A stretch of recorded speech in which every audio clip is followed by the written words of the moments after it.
رگوں میں وہ لہو باقی نہیں ہے، رگوں میں وہ لہو باقی نہیں ہے،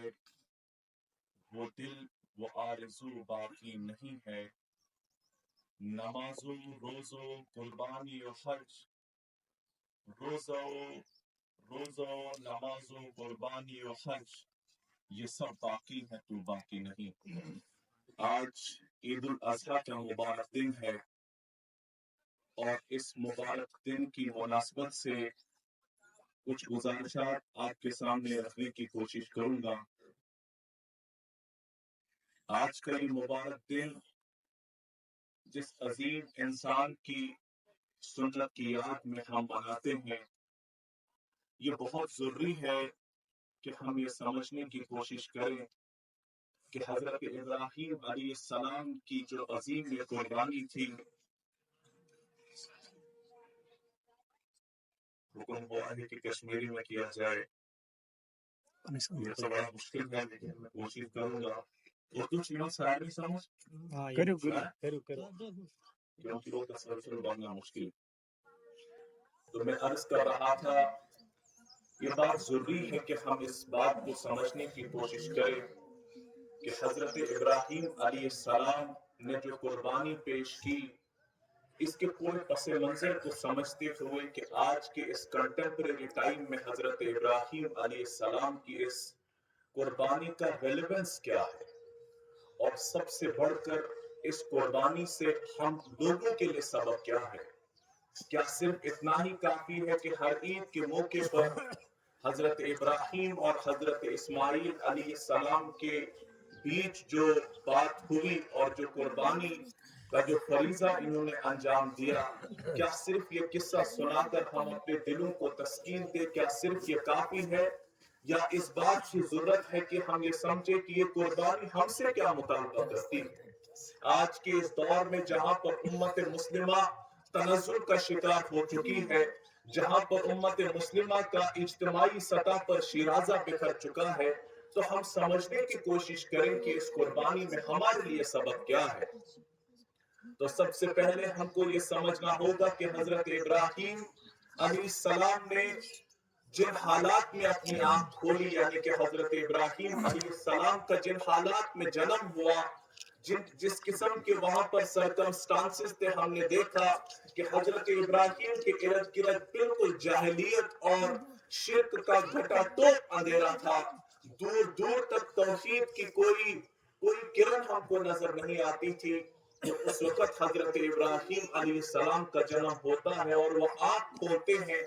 اور شعور حاصل کرتے ہی، شعور کی ہم دہلیز پر قدم رکھتے ہی، حضرت ابراہیم علیہ السلام نے اس توحید کے اس پیغام کو سمجھنے کی کوشش کی اور اسے سمجھا۔ اور جس گھر میں حضرت ابراہیم علیہ السلام پیدا ہوئے، وہ آپ یوں سمجھ لیجئے وہ شرک کا گھر تھا، یعنی کہ ان کے والد جو آزر تھے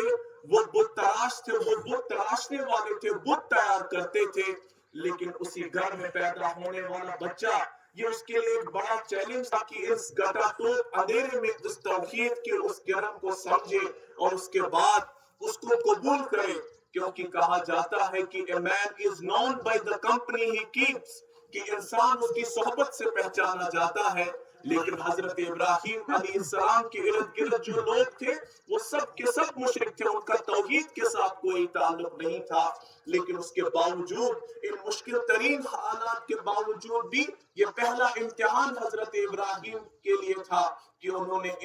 یہ جو شرک کے گھٹا ٹوپ اندھیرے تھے، ان گھٹا ٹوپ اندھیروں کو چیرتے ہوئے توحید کے اس پیغام کو ایکسپٹ کیا، اور نہ صرف ایکسپٹ کیا، پہلے اسے اچھی طرح سے سمجھا، اور اس کے بعد جو ہی بلوغت کو حضرت ابراہیم پہنچے، اور اس کے بعد اپنے والد کے سامنے اس دعوت کو پیش کیا۔ اور یہ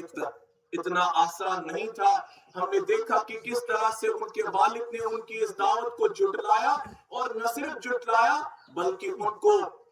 اپنی وراثت سے بے دخل کر دیا، اور یہ بھی قبول کر دیا۔ یہ دوسرا مرحلہ ان کی قربانی کا تھا کہ اپنے گھر کو خیر باد کہا، اور اپنے والد سے بغیر الجھے تو اس گھر کو خیر باد کہا۔ تو اس کے بعد ہم نے دیکھا، کیونکہ یہ ایک نظام چلا آ رہا ہے کہ جب انسان اس توحید کا علم اٹھاتا ہے، جب انسان یہ حق کا علم بردار ہو جاتا ہے، سب سے پہلی کشمکش اس کے اپنے گھر سے شروع ہوتی ہے، اس کے بعد اپنے معاشرے سے شروع ہوتی ہے، اور سب سے خطرناک کشمکش جو ہوتی ہے اس وقت کے اس رائج نظام کے ساتھ جس کے ساتھ حضرت ابراہیم علیہ السلام نے ٹکرایا۔ جب ان کے سامنے اس توحید کے پیغام کو پیش کیا تو ان لوگوں نے نار نمرود تیار کیا، نمرود کا وہ الاؤ اس کے لیے تیار کیا، اور شاید ان کو معلوم تھا کہ یہ دیکھنے کے بعد حضرت ابراہیم علیہ السلام جو یہ انوکھی بات کرتے ہیں، اللہ کے ایک ہونے کی بات کرتے ہیں، توحید کی بات کرتے ہیں،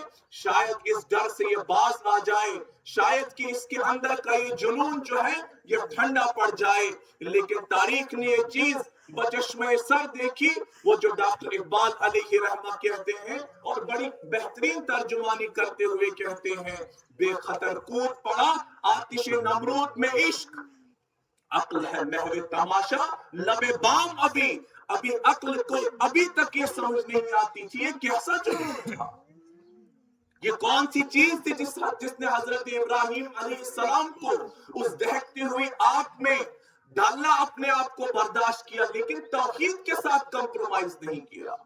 اور سب سے یہ تمام واقعات ان میں امت مسلمہ کے لیے بڑا سبق ہے۔ اس وقت اگر حضرت ابراہیم علیہ السلام اس نمرود کے ساتھ نبرد آزما ہوئے، بعین آج ہی امت مسلمہ کے سامنے مختلف قسم کے فرعون کسی ملک کی شکل میں، کسی نظریے کی شکل میں یا کسی عقیدے کی شکل میں آج بھی موجود ہے، اور آج بھی ہم سے حضرت ابراہیم علیہ السلام کی سیرت اسی بات کا مطالبہ کرتی ہے کہ جب آپ اس اسلام کے پیغام کو لے کر کھڑے ہو جائیں، اس توحید کے علم کو لے کر کھڑے ہو جائیں، اور سب سے بڑھ کر اسلام کے اس عدل اجتماعی کی جب آپ بات کریں تو آپ کے سامنے دنیا کے جو بڑے بڑے طاغوت، اور آج کا جو سب سے بڑا طاغوت امریکہ ہے، وہ آپ کو یہ کہتا ہے کہ آپ انفرادی سطح پر آپ نماز پڑھنا چاہتے ہیں آپ آزاد ہیں، آپ روزہ رکھنا چاہتے ہیں آپ آزاد ہیں، اور آپ حج کرنا چاہتے ہیں اس کے لیے بھی آزاد ہیں، لیکن اجتماعی سطح پر نظام ہمارا چلے گا۔ تو آج امت مسلمہ کے لیے اور آج اس عید الاضحیٰ کا سب سے بڑا پیغام امت مسلمہ کے لیے یہی ہے کہ جس طرح سے حضرت ابراہیم علیہ السلام نے اس وقت نار نمرود میں کودنا تو برداشت کیا، لیکن توحید کے ساتھ کسی قسم کا کمپرومائز نہیں کیا، بعین آج یہی مطالبہ امت مسلمہ سے بھی ہے